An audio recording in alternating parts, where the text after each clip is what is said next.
Hello everyone and welcome to Who Wore It Better, the weekly segment which I review Raw and SmackDown back to back and try and figure out which show won for the week. Let's just dive right in. Raw begins with Big Cass making his way to the ring. They learned their lesson from Great Balls of Fire and no longer had any angles of him making his way to the ring with either his head or his arm obscuring part of the screen to show the words Big Ass. They made their mistake on Sunday. They didn't do it again on Monday. He comes down to the ring, cuts a promo. He shows pictures of Great Balls of Fire where he beats the hell out of Enzo Amore. He gets either an asshole chant or a casshole chant. Kind of hard to tell with the enunciation of a big crowd, but either way, them trying to get the word casshole over, it's working. In this promo, Cass shoves everything back into the faces of those who hated on him and who doubted him and who chanted Enzo's name all those years over Cass's name. He says he's going to become the Universal Champion. He will main event WrestleMania, etc., etc. A good promo in terms of like vocal delivery, but I could tell just in his facial body language, things were a little nervous. He did a lot of nervous eyes looking left and right. I don't think that's supposed to be a character tick about him. I think for a character like his, he should be focused on the hard cam and very determined. But I saw a lot of his eyes kind of shifting left and right, just a little bit of nerves because it was his first real big promo since breaking it up with Enzo. The Big Show comes out, interrupts him, and no words are exchanged there, just a big headbutt. Show beats on Cass for what feels like a good minute before Cass finally powders. Big Show probably standing up for, Enzo's honor in this case as a continuation of what happened in the weeks leading up to the breakup. So we'll see where this goes. Elias Sampson singing a song about how he was upstaged by Finn Balor. He was then upstaged by Finn Balor. This led into a singles match between the two of them. Didn't last very long as Finn squashed him pretty quick right then and there. That was a fun little diversion, nice little mini program. That was fun while it lasted. He's making his way back up the ramp. He's congratulated by the Hardy Boys who come out. They go to the ring to cut a promo. Jeff, for some reason, has a rope made out of bed sheets hanging out of his back pocket. Matt and Jeff are just dropping all the big references to the broken gimmick here. Jeff says maybe they should fade away and classify themselves as obsolete. And Matt says we might be a bit banged up, a little bit cut up, we might be a bit broken, which get big pops. Anderson and Gallows come out and call them nerds, and Anderson does the Chad Too Bad laugh. The Hardys challenge them to a match right then and there. This match also doesn't last very long. Matt is taken out pretty quickly with a Magic Killer as Anderson and Gallows make their way back up the ramp. The Revival show up. They just make a beeline to the ring, beat up the Hardys, and they hit Matt with the Shatter Machine. And of course, this is now more speculation. Is the broken gimmick coming back? Because, the promo's dropping enough hints, to hit you over the head with it. And then this thing happens with the Revival. I don't think it's going to be a weak turnaround. I would say, maybe it would take several more Shatter Machines to shatter and break the Hardys. Up next, the Mizzies. The Miz, Maurice, and the Miz Taraj are all in the ring just giving awards out to each other. Bo Dallas, the Half-Man Gang, and Curtis Axel win the Best Supporting Actor award in a tie. The fans give them a "You Deserve It" chant. I love when that chant is used ironically. Maurice wins the Most Sexy Lady award. The Miz gives himself the World's Greatest Man award. He starts to run down all the baby faces. He points out no good guys won at Great Balls of Fire. The Hardys didn't win, Akira didn't win, Seth didn't win, and Dean Ambrose didn't win. He says, if Dean Ambrose is the toughest man in the company and I beat him, what does that make me? Dean Ambrose comes out, starts fighting the Miz Taraj. The numbers game is too much. Seth Rollins comes down and makes a save with a chair, clattering the Miz a few times before he powders, and the heels run off, and Seth and Dean, later at backstage, Dean says, there's not going to be a Shield reunion. I didn't need your help and everything. The fact they're saying there's not going to be a Shield reunion means there's totally going to be a Shield reunion. Sasha Banks and Bayley taking on Alexa Bliss and Nia Jax in a rematch from a week or so ago in which Bayley was taken out early in the match after Nia Jax ran into her through the barricade. So this is a continuation of that, though. Bayley is pretty much murdered throughout the whole match here. At one point, Nia's outside with Sasha, going to repeat what she did to Bayley running into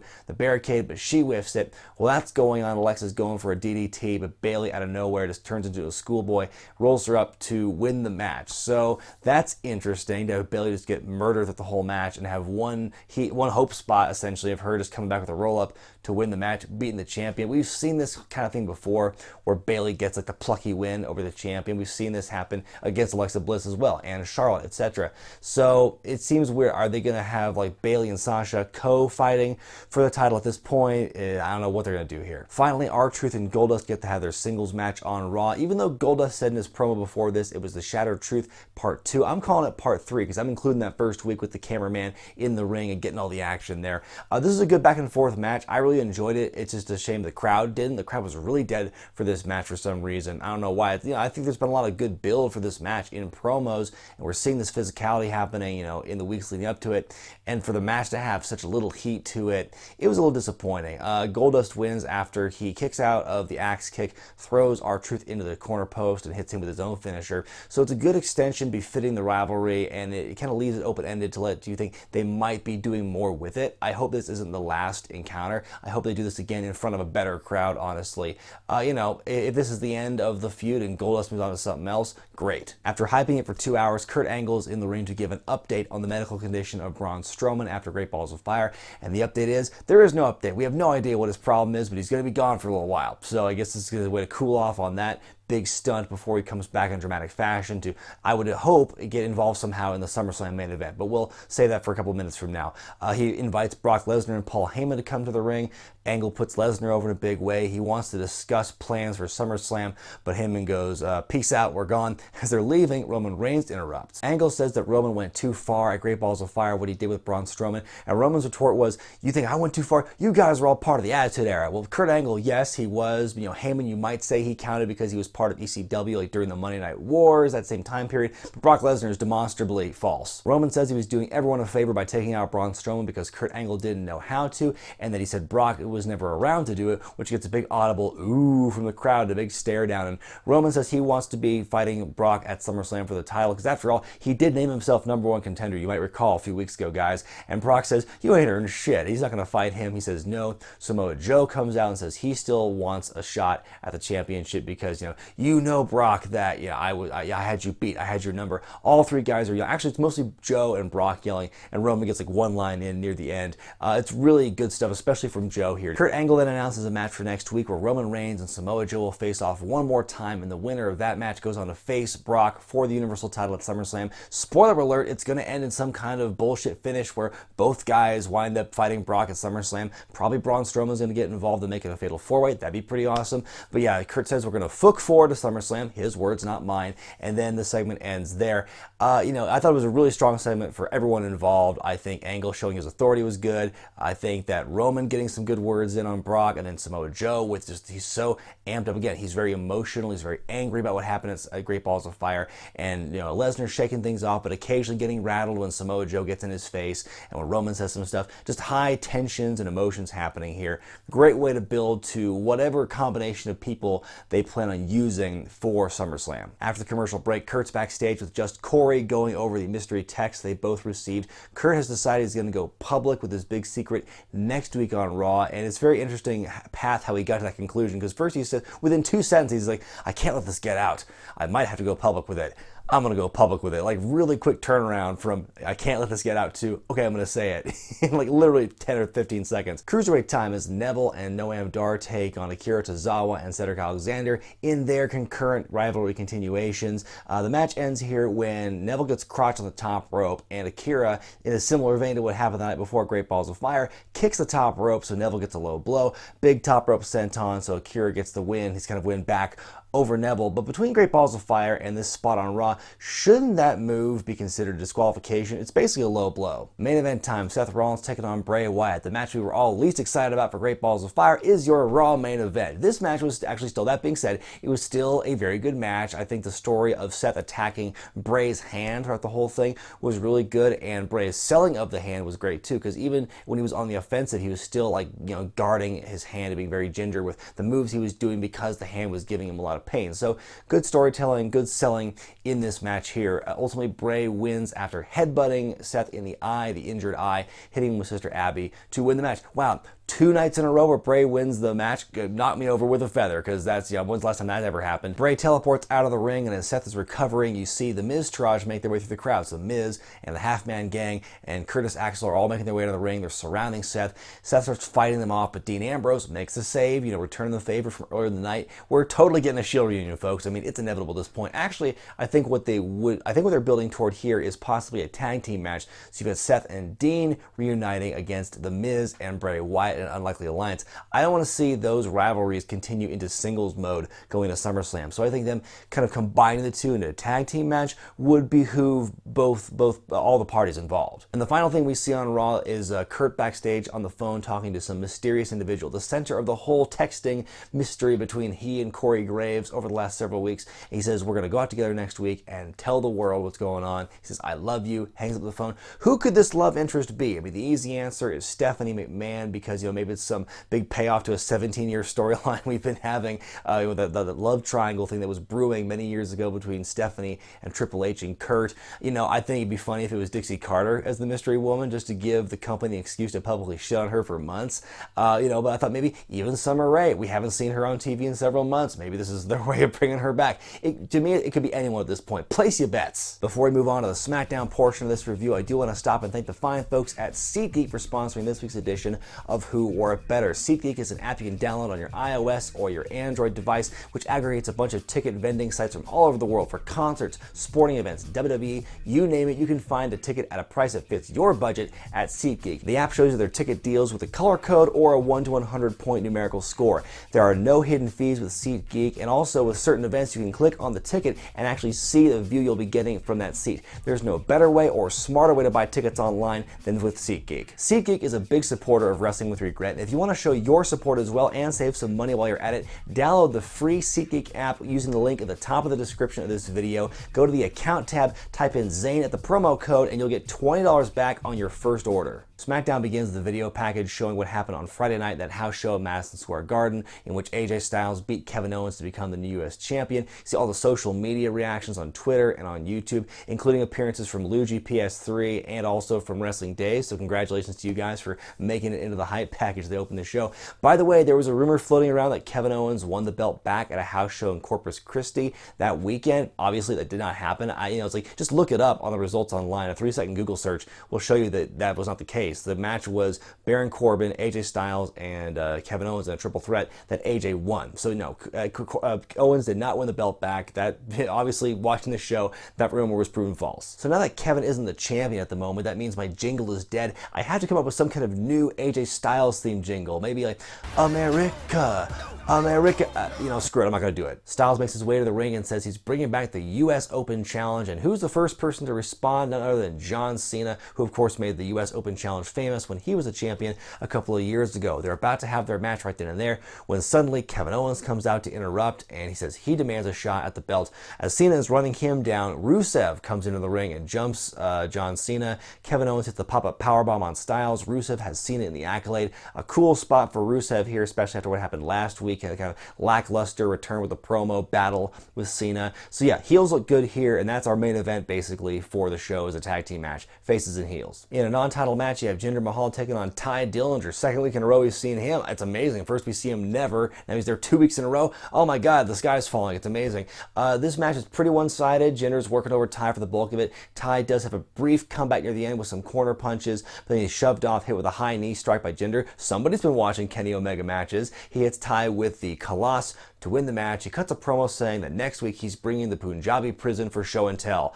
Not quite his verbiage, but you get what I'm saying. Jey Uso taking on Xavier Woods in a continuation of the New Day Usos rivalry. Of course, last week was the big rap battle. The other members of the New Day and Jimmy Uso were ejected pretty early on in the match, and then the match goes on for maybe another minute before Xavier wins with a springboard elbow drop while Jey is tied up in the ropes. So that was worth it. Yay! Baron Corbin and Shinsuke Nakamura was advertised all night, but we never actually got that match. As Corbin was making his entrance, Shinsuke leaves the ring to start attacking him. They fight in the ringside area, in the crowd, and back. Referees and agents are splitting them apart, and Corbin just goes to the back while Shinsuke's music plays. So we never get that match. They say they're going to have it, at Battleground instead. I will say it's a good way to continue their feud, but when you put that segment right after two really short matches, one of them going, I think, less than 2 minutes, it's not doing a whole lot of favors. Earlier in the night, Shane McMahon made a match for Battleground, pitting all of the women of SmackDown who weren't Naomi or Carmella against each other to fight fight for the #1 contendership for the women's title in a 5-way elimination match.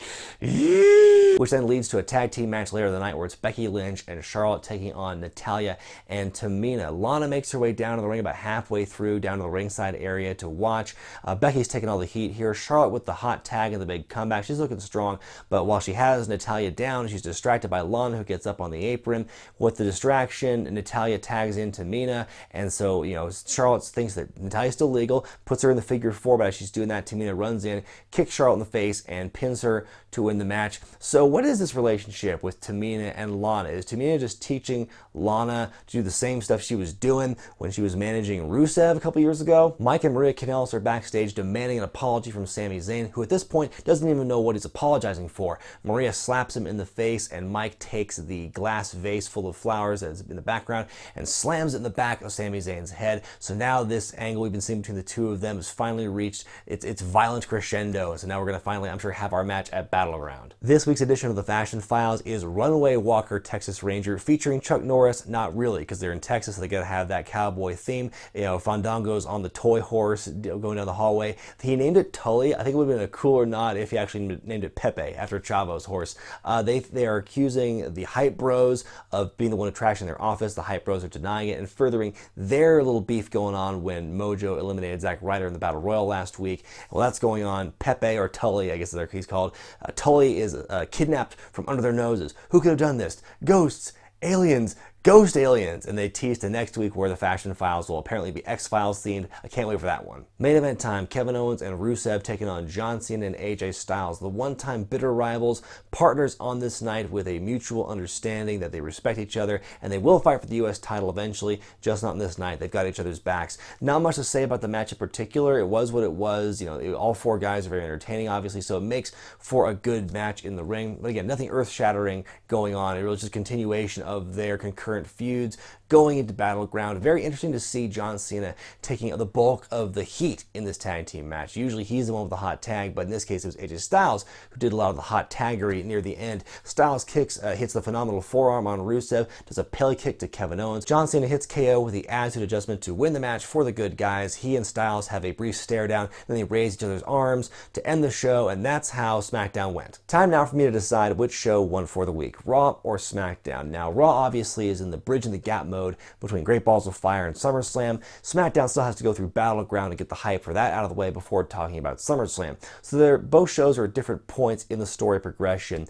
Neither show wowed me this week, but also neither show had points where I was like, this sucks, this show's terrible. So it was a little difficult for me to pick a clear-cut winner because neither show was great, neither show was awful. I think I am going to err on the side of Raw this week, however, because just looking at both shows and what storylines they developed, SmackDown to me has felt like the same show this week as it did 4, 5, 6 weeks ago. At least with Raw on this week, you're getting some more storyline progression, new wrinkles add like the Hardys. Now they got the revival they got to deal with. You got Big Cass dealing with the Big Show now that he's beaten up Enzo. You've got Lesnar, Roman, and Joe all fighting together. And where does Braun Strowman fit into all this? And the whole thing with Kurt Angle, the mystery of him coming out next week to reveal the big secret. A lot of stuff there going on. I think both shows had the problem of a lot of short matches. And I think with SmackDown, you've got that issue of you've got all these short matches and you've got then this pull-apart brawl, right after the fact. The stacking of that was weird. And also just, again, what they're doing with the women's scene on SmackDown is let's take all the women and lump them in the same thing every week and, we'll strike gold eventually. And at this point, they've kind of run their course with that. I'm sick of seeing let's get all the women involved on SmackDown. They haven't been so bad with that on Raw as they have with SmackDown, and it's getting really annoying, really repetitive. So yeah, once again, I'm gonna have to go with Raw this week. I'm sure some of you will go in the comments section and say I have a Raw bias, but that's okay because next week if I say SmackDown wins, for example, you'll say I have a SmackDown bias. What are you gonna do? Let me know what you thought about both shows this week in the comments section below, and don't forget to vote which show you thought was better in the gimmick in the upper right-hand corner of your screen. Be sure to thumbs up this video if you like it, subscribe to Wrestling with Regret, buy the t-shirts at ProWrestlingTees.com, and check out Patreon.com/WrestlingWithRegret for exclusive perks and some additional bonus content. I'm Brian Zane, and I'll see you next time.